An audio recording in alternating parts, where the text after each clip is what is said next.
L'allocution de M. Guy Sudi, président de l'Union nationale des combattants, a été enregistrée depuis son domicile. Une captation vidéo de son message sera intégrée à la retransmission de cette cérémonie. Le 8 mai, pour notre monde, une victoire. Une victoire sur le totalitarisme, une victoire sur l'injustice, mais aussi une victoire sur nous-mêmes. La France n'est jamais aussi forte que lorsqu'elle est unie. Elle a montré au mois de juin 1944, avec le débarquement sur les côtes normandes, et puis ensuite elle a montré au mois d'août, lorsqu'on débarquait sur les côtes de Provence, tout ce qu'on appelait l'armée d'Afrique, commandée par le général de Tassigny, qui remontait toute la vallée du Rhône, rejoignait celle du général Leclerc, et tous deux s'enfonçaient, après avoir libéré Strasbourg, jusqu'à Berchtesgaden.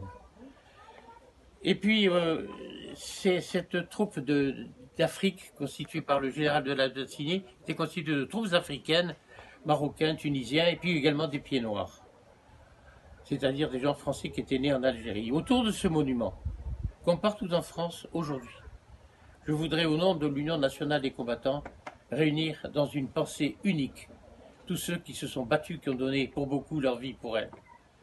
Les soldats des tranchées, les soldats du débarquement, les soldats de la résistance, les héros de Bir Hakeim et de Cassino, les soldats d'Indochine et d'Algérie et ceux des guerres actuelles aussi.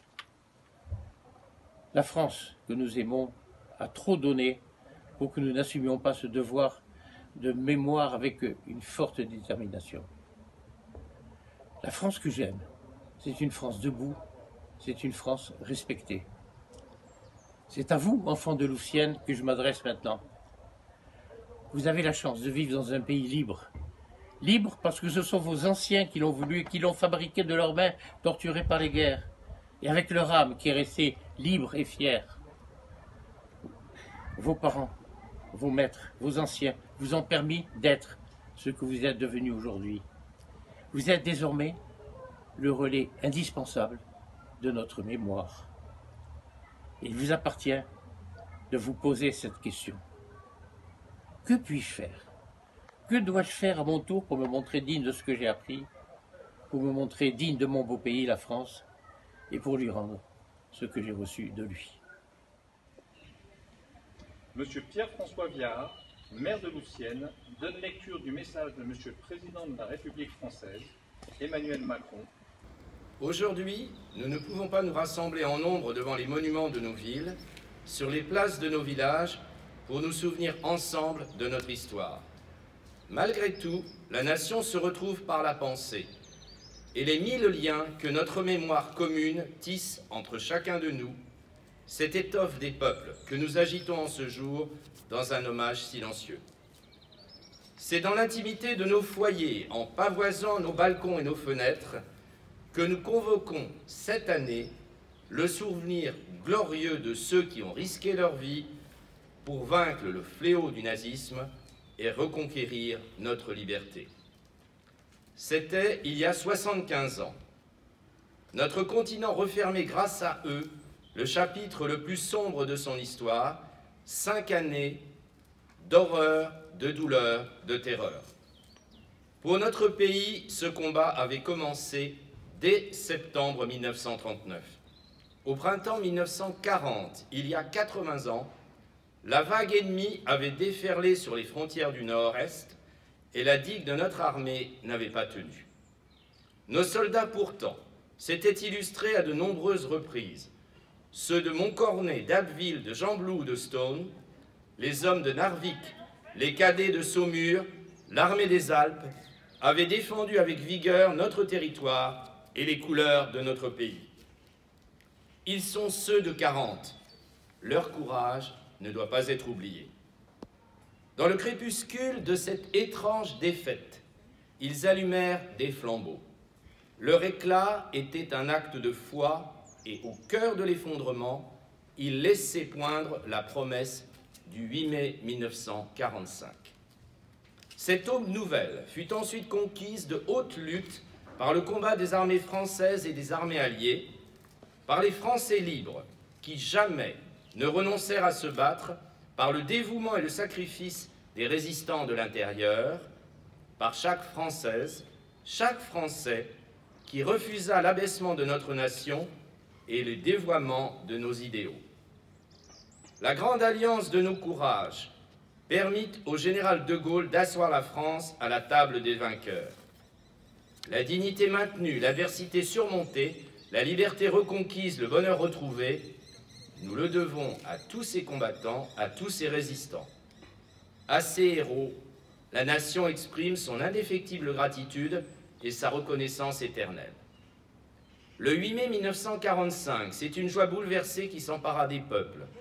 Les drapeaux français ornaient les fenêtres, mais tant d'hommes étaient morts, tant de vies étaient brisées, tant de villes étaient ruinées. À la liesse succéda la tristesse et la désolation. Avec le retour des déportés, les peuples découvrirent bientôt la barbarie nazie dans toute son horreur. Rien, plus jamais, ne fut comme avant.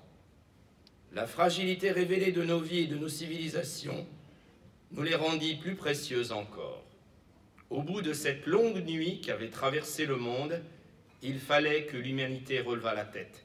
Elle venait de découvrir, horrifiée, qu'elle pouvait s'anéantir elle-même, et il lui fallait désormais refaire le monde, de fond en comble, ou à tout le moins, empêcher que le monde ne se défasse, selon le mot de Camus. Ce fut l'heure en France de l'Union nationale pour fonder les beaux jours annoncés par le Conseil national de la Résistance et bientôt retrouvés.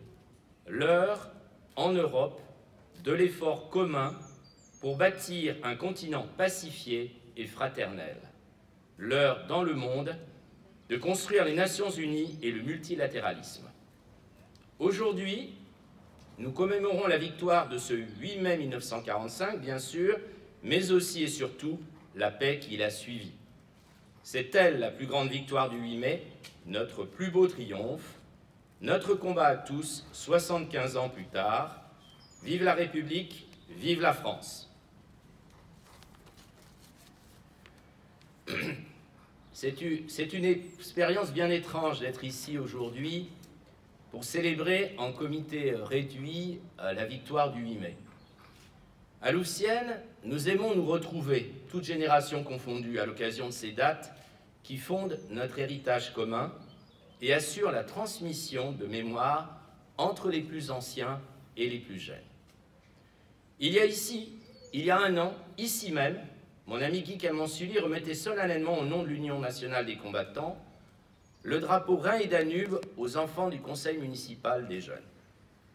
C'était un moment d'émotion intense, un symbole merveilleux des liens qui nous unissent par-delà les générations. Aujourd'hui, nos anciens et nos enfants sont absents pour cause de confinement, et pourtant, c'est à eux, les plus jeunes, que Guy Camon-Sully a souhaité adresser le message qu'il a enregistré. Car ces 2 mois de confinement nous ont éloignés physiquement les uns des autres, ont finalement resserré encore les liens essentiels qui tissent notre communauté. Merci à toutes et à tous d'avoir participé à cette solidarité envers les plus fragiles d'entre nous, envers nos voisins, envers nos anciens, envers nos malades et nos soignants. Sur les réseaux sociaux, au sein de nos associations, de nos écoles et de notre paroisse, sur nos paliers, dans nos quartiers, dans nos commerces, les initiatives ont été nombreuses pour aider, pour soutenir, pour animer, pour continuer à faire vivre cet esprit de village qui est notre plus grande richesse. Notre ville, c'est aussi le premier maillon de la chaîne qui nous relie à la nation, à notre histoire, à son identité, à ses mémoires plurielles, à sa diversité. C'est pourquoi dans chaque village, on retrouve un monument en mémoire de ceux qui ont donné leur vie pour la patrie. L'actualité vient de rappeler à chacun le prix inestimable de la vie. Ce fut celui de la paix. En 1945, il fut plus lourd que jamais dans toute l'histoire de l'humanité. N'oublions jamais ceux qui ont payé, et tentons d'être à la hauteur de cet héritage qui nous oblige envers ceux qui nous ont précédés. Nous honorons leur mémoire. Cet héritage qui nous oblige envers les générations futures, transmettons-leur les valeurs de justice, de dignité humaine, de liberté et de fraternité.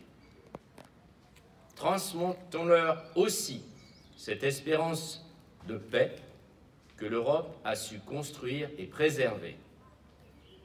Vive Louvciennes, solidaire dans les joies partagées comme dans les difficultés. Vive la France, vive l'Europe. Lecture de l'appel des morts pour la France par Joël Delajudie de l'Union nationale des combattants.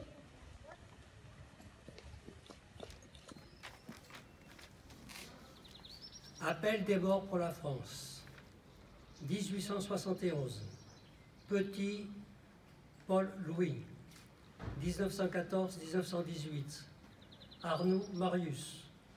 Bardot Paul. Bardot Fernand. Bricou Émile. Brun Frédéric. Champalou Eugène. Charial Léon. Clairet Marcel. Coin Gaston. Dettelbach Maurice. Doléan Jules, mort pour la France. Ferrard Émile.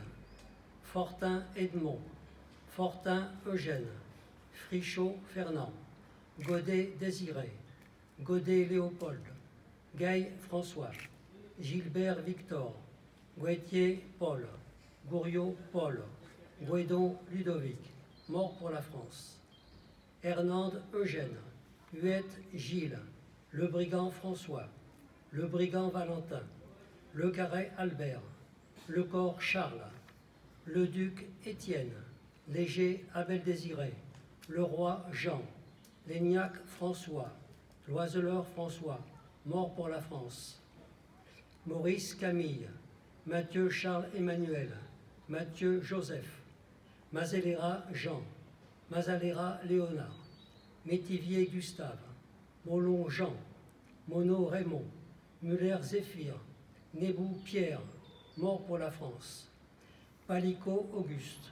Périchon Henri. Perronne Henri. Perronne Jean. Ray Stéphane. Robineau Henri. Sanson Joseph. Sentier Joseph. Tabar Joseph. Tellier Marcel. Tilly Pierre. Voyon François, mort pour la France. 1939-1945. Béranger Pierre. Blandon Georges. Chauvet Pierre. Couturier Raymond. Lang Jean-Louis. Schwartz Roger. Toutain Jacques. Vandermeulen Joachim, mort pour la France. 34 jeunes israélites en séjour à Louvciennes, déportés le 22 juillet 1944 et disparus dans les camps de la mort. Guerre d'Indochine, Préau Christian. Guerre d'Algérie, Chenevière Dominique. d'Orléans François, mort pour la France. Au nom du conseil municipal.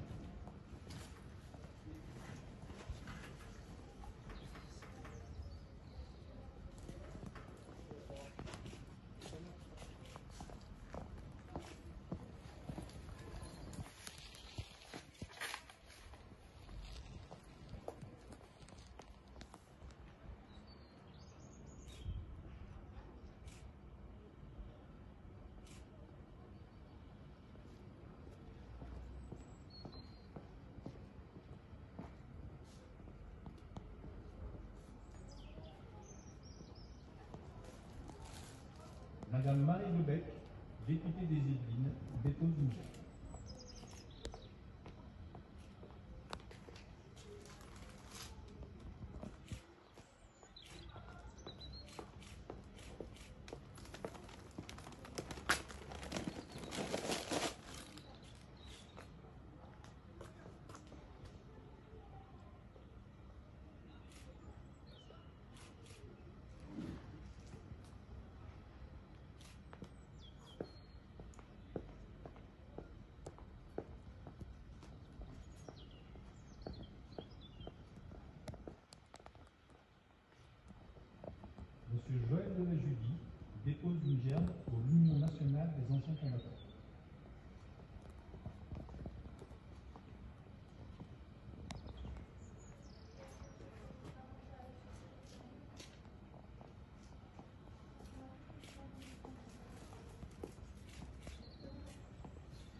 M. Boleslas Paleski dépose une gerbe pour le souvenir français.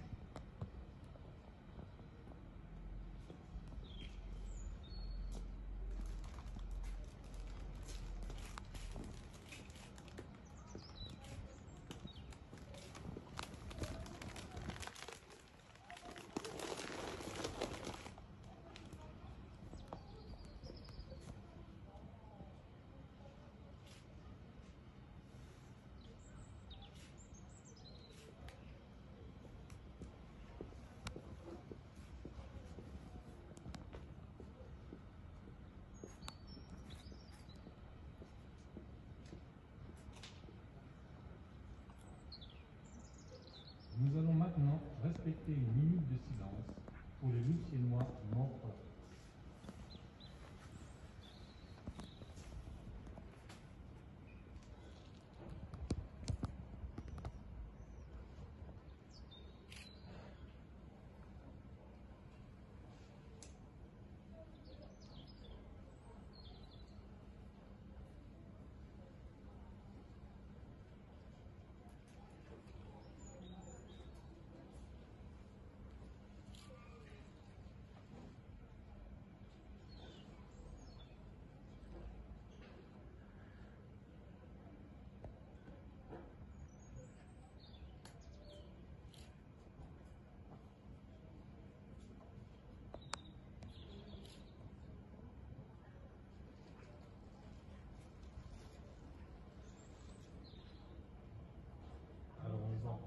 De la patrie, le jour de gloire est arrivé. Contre nous de la tyrannie, l'étendard sanglant élevé, l'étendard sanglant élevé. Entendez-vous, campagne, ces soldats, dans nos bras, égorger nos fils et nos compagnes. Aux hommes citoyens, formez vos bataillons. Marchons, marchons, sans but, abreuve nos sillons.